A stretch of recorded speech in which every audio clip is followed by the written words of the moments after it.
Você sabe para que serve esse livrinho aqui?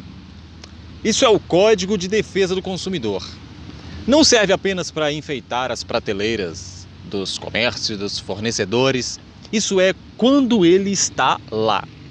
Não, isso aqui serve para proteger o meu e o seu direito. E hoje eu quero contar a história do Vanderlei, para a gente ter uma conversa bem tranquila acerca da história do Vanderlei. O Vanderlei, ele recebeu R$ 17.633 e alguns centavos. Por quê? Porque o Vanderlei não aceitou fazer papel de bobo, né? E eu quero contar a história dele. Na verdade, eu contei brevemente no vídeo do Porsche, mas como lá tivemos um problema de áudio, não deu para entender direitinho. Então eu vou contar a história dele aqui hoje. O Vanderlei, da cidade de Juiz de Fora, programou uma viagem de férias com a sua família. Eles iam para São Paulo. Viagem no carro próprio, carro da família. E aí o que acontece? Chegaram no posto de gasolina lá de Juiz de Fora, TLP, para abastecer o seu veículo. Era para ser abastecido com diesel, né? Mas chegou lá no posto de combustível, que aqui em Minas a gente chama de posto de gasolina. O frentista fez o quê? Óbvio, gasolina. E abasteceu o carro do Vanderlei com gasolina. Beleza. Aí você fala, quem entende um pouquinho de mecânica de automóveis, ou quem não entende nada como eu, mas pesquisa um pouquinho, sabe? Se você abastece um veículo que é um veículo a diesel, com gasolina ou com álcool, enfim, com qualquer outro combustível que não seja diesel, o que você tem que fazer? Antes de acionar o veículo, ao perceber ali o problema, o erro, o equívoco, você deve retirar todo o combustível do tanque e ainda trocar o filtro de combustível. Não basta você retirar o combustível do tanque. Tem que retirar o combustível do tanque e trocar o filtro de combustível. Enfim, o que o pessoal do posto fez? Olha, abasteceram errado, foram lá e retiraram o combustível. Retiraram a gasolina do tanque de um carro a diesel.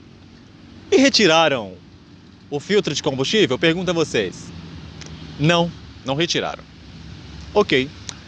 Vanderlei com a sua família pega o carro, liga o carro, vai lá para São Paulo. Depois de dirigir aproximadamente 400 quilômetros, o carro dá problema. Problema mecânico, o carro para, transtorno já, frustração da viagem de férias do Vanderlei e da sua família, né? Carro com problema, e aí o Vanderlei teve que arcar com os custos do reparo desse carro e ainda com o transporte da sua família vindo de São Paulo, voltando de São Paulo para Juiz de Fora. Vanderlei não deixou barato, né? Deixou barato não. Poderia, né? A maioria dos consumidores, infelizmente, quando são lesados, deixam para lá. Ah, tá bom, repare isso aqui, deixa para lá. O Vanderlei não fez isso. O Vanderlei fez valer esse negocinho aqui, o Código de Defesa do Consumidor, e ajuizou uma ação contra o posto de combustível lá na comarca de Juiz de Fora.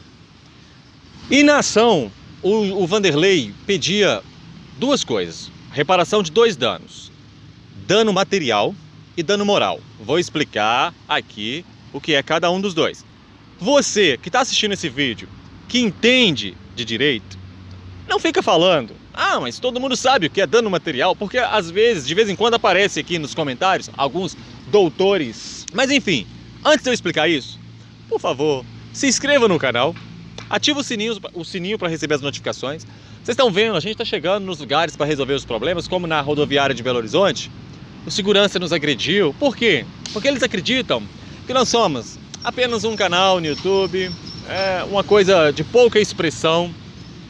Mas se eu contar com você, se vocês se inscreverem no canal, as coisas serão resolvidas, como tem sido resolvida, né?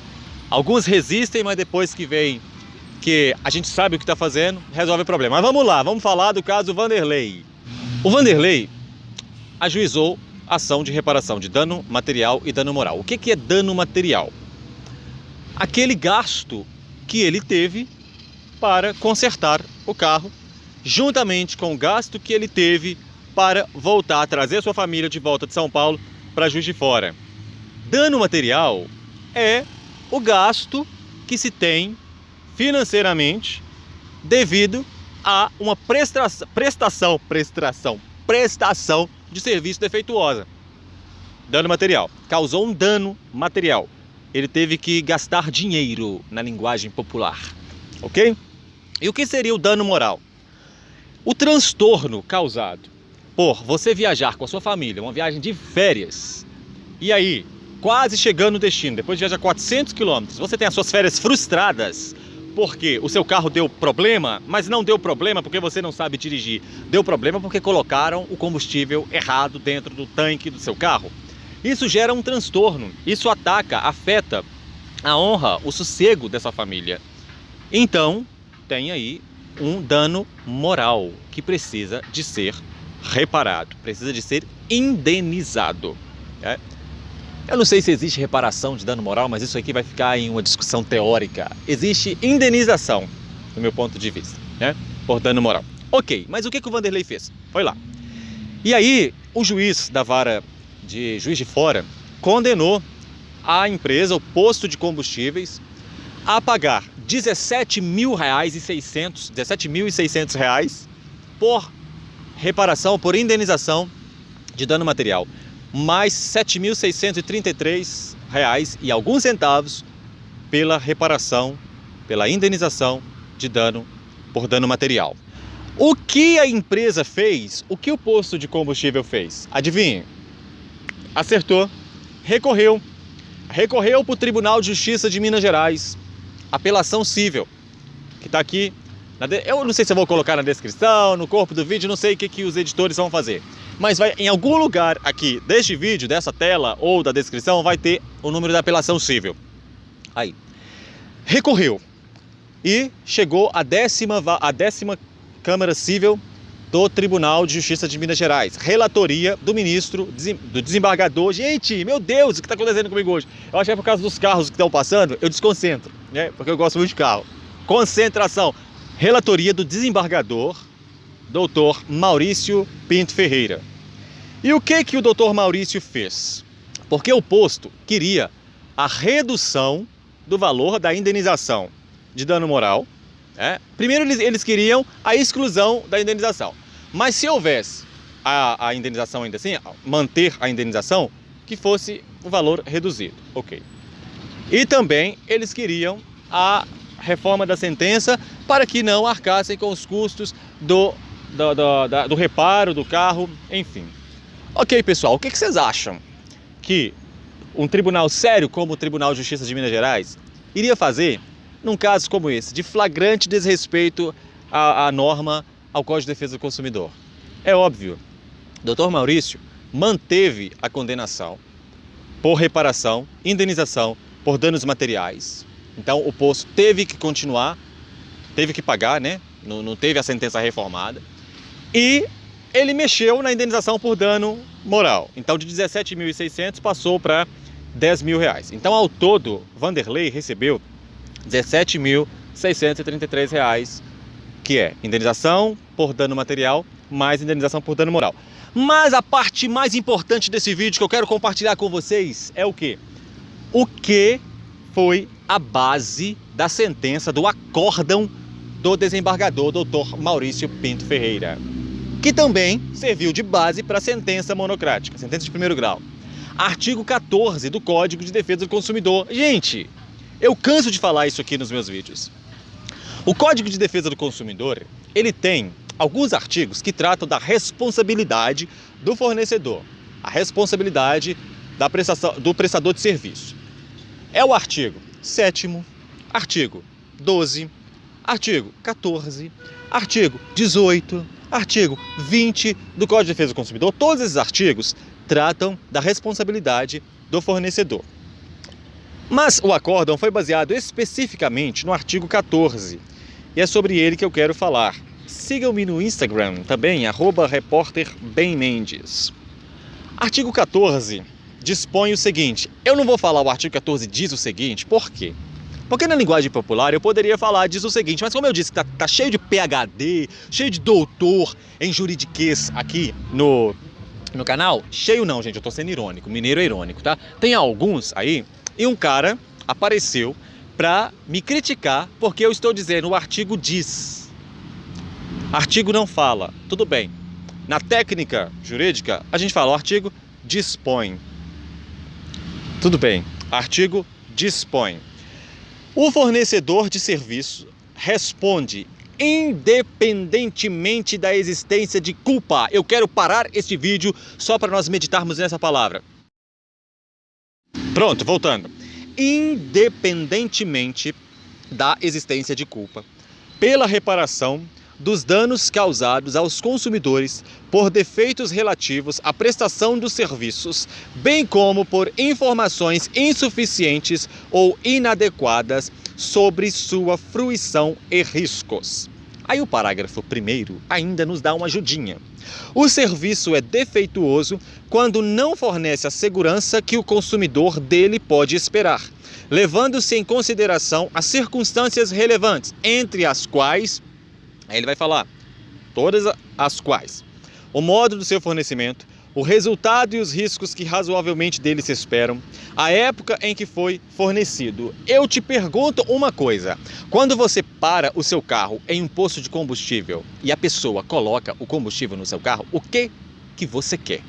Você quer apenas que esse combustível sirva de energia para que o seu carro se movimente. Não é isso? Para que haja combustão no motor do carro e esse carro se movimente. Certo? Certo. Então esse é o fim, esse é o objetivo dessa prestação. Quando o fornecedor te supre com combustível no seu carro, é para o seu carro se movimentar, minha gente. Não é para o seu carro parar depois de 400 km rodados com defeito. Não é isso, né? Então tá. Então quando acontece que depois de abastecer um combustível errado ou um combustível adulterado, enfim, o seu carro tem um defeito, tem um problema, é um defeito da prestação de serviços. E o artigo 14 é claro, ele diz que o fornecedor responde independentemente da existência de culpa pela reparação dos danos, blá blá blá blá blá blá blá, ok? Então era responsabilidade do fornecedor, do posto de combustível, TLP, de Juiz de Fora, fazer sim a reparação dos danos. Mas o que eu achei interessante foi que quando o perito foi chamado, o perito judicial, para depor sobre este caso, foi feitas as perguntas do juízo, ok? Perguntas do juízo, não perguntas do juiz, perguntas do juízo. E o perito respondeu que o procedimento que deveria ser adequado era um procedimento duplo, neste caso. Além de retirar todo o combustível do tanque, o posto deveria também providenciar a troca do filtro de combustível. E aí, o posto estava dizendo, não, mas esse defeito foi apresentado depois de 400 quilômetros, depois de 4 dias. Enfim, não é nossa responsabilidade, como diz aqui em Minas Gerais, tirando o corpo fora. Mas o perito disse, não, porque não foi trocado o filtro de combustível, ao haver resquícios de gasolina, por a gasolina ser mais abrasiva, o defeito poderia sim ser apresentado depois desses 400 quilômetros rodados. Por quê? Porque vai causar defeito em alguns equipamentos, em alguns dispositivos ali no interior do carro, então poderia sim haver problema. Entendeu, posto? Entendeu? Pronto. Então, os juízes, os desembargadores, porque o relator foi seguido por outros 2 desembargadores, entenderam que o posto tinha que fazer, sim, a reparação dos danos e também reparar o dano moral, tanto material quanto moral. Condenação, R$ 17.633, porque simplesmente não retirou o combustível e trocou o filtro de combustível de um carro cujo abastecimento tinha sido com combustível indevido. Eu quero encerrar, pessoal, este vídeo dizendo para você, isso aqui funciona, tá bom? Código de Defesa do Consumidor funciona. É só você conhecê-lo, fazer valer os seus direitos e aí é só partir para o abraço. Quando você luta pelos seus direitos, você está lutando para que o nosso país seja um país melhor para se empreender. Sim, algumas pessoas falam, o Código de Defesa do Consumidor é inimigo do empreendedor. Claro que não, pelo contrário. Se você é um fornecedor, se você é um posto de combustível, que quando o consumidor chega lá para fazer o abastecimento, você faz a prestação correta, qual que é o seu combustível, senhor? Ah, é diesel, então tudo bem, eu vou colocar diesel no seu carro. Se porventura aconteceu um erro, poxa senhor, me confundi, abasteci com gasolina quando deveria abastecer diesel. Calma aí, eu vou retirar todo o combustível e vou trocar o filtro de combustível, fazer uma prestação de serviços, opa, aconteceu alguma quebra de alguma coisa ali. Fazer a prestação de serviço adequada, o que vai acontecer? As pessoas, os consumidores vão entender, olha, aquele fornecedor, ele respeita as normas, ele respeita a legislação de proteção e defesa do consumidor. Então isso significa que ele é um bom prestador de serviços. Obviamente, eu vou utilizar os seus serviços. Então ficará ainda melhor a prestação de serviço e melhor para o empreendedorismo, ok? Eu sou o Ben Mendes, eu já falei para você, pedi a você para inscrever-se nesse canal, pedi para você ativar as notificações, pedi para você me seguir no Instagram, ok? E é isso aí, eu peço para que você assista aos nossos vídeos, acompanhe, manda aí, comentem o que você acha, né? Qual que é a sua opinião, tá ok? Que eu gosto demais disso que eu faço aqui com vocês. E lembrando, nós teremos muito mais dicas de defesa do consumidor e outras reportagens também, porque eu sou repórter. Então o repórter, ele fala de muitas coisas, tá bom? Um abraço para você de Minas Gerais e do Brasil e de toda a galáxia.